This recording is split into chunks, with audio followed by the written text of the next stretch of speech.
తల్లికి వందనం పథకం అమలుకు మార్గదర్శకాలు ఇవ్వేనంటూ సోషల్ మీడియాలో వార్తలు వైరల్ అయ్యాయి.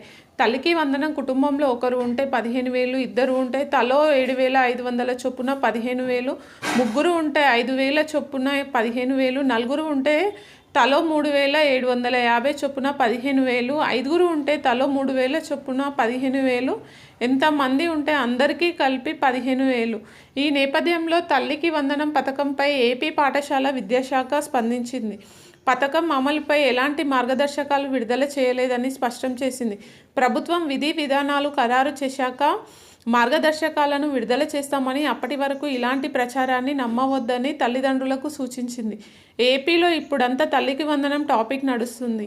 ప్రభుత్వం తల్లికి వందనం పథకం గురించి మార్గదర్శకాలు జారీ చేసిందని వార్తలు వచ్చాయి. ఇదే సమయంలో ప్రతి విద్యార్థికి అని కాకుండా ప్రతి తల్లికి అంటూ చంద్రబాబు మోసం చేస్తున్నారని వైసీపీ, కాంగ్రెస్ నుంచి విమర్శలు కూడా ప్రారంభమయ్యాయి. ఈ నేపథ్యంలో తల్లికి వందనం పథకం మార్గదర్శకాలపై ఏపీ పాఠశాల విద్యాశాఖ క్లారిటీ ఇచ్చింది. సోషల్ మీడియాలో ప్రచారం జరుగుతున్నదంతా అవాస్తవాలని క్లారిటీ ఇచ్చింది. మార్గదర్శకాలు ఖరారు చేశాక తామే విడుదల చేస్తామని తెలిపింది.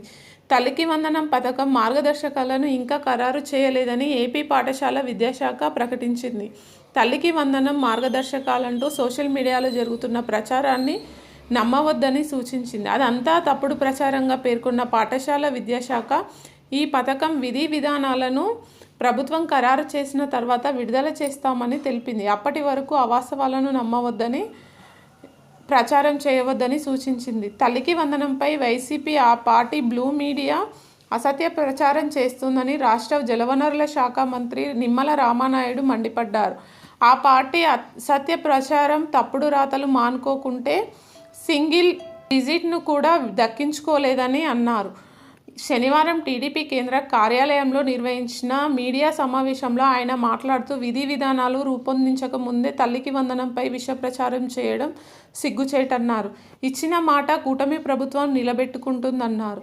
ప్రతి బిడ్డకు తల్లికి వందనం వర్తింపచేస్తామని భరోసా ఇచ్చారు. అబద్ధాలు కూటమి అధికారంలోకి వచ్చిన 30 రోజుల్లో ఇచ్చిన హామీలను నిలబెట్టుకుంటూ ఒక్కొక్క పథకం అమలు చేయడం ప్రజల నుండి పెద్ద ఎత్తున ఎన్డీఏ ప్రభుత్వానికి వస్తున్న స్పందనను చూసి ఓర్వలేక వైసీపీ విష ప్రచారం చేస్తుందన్నారు.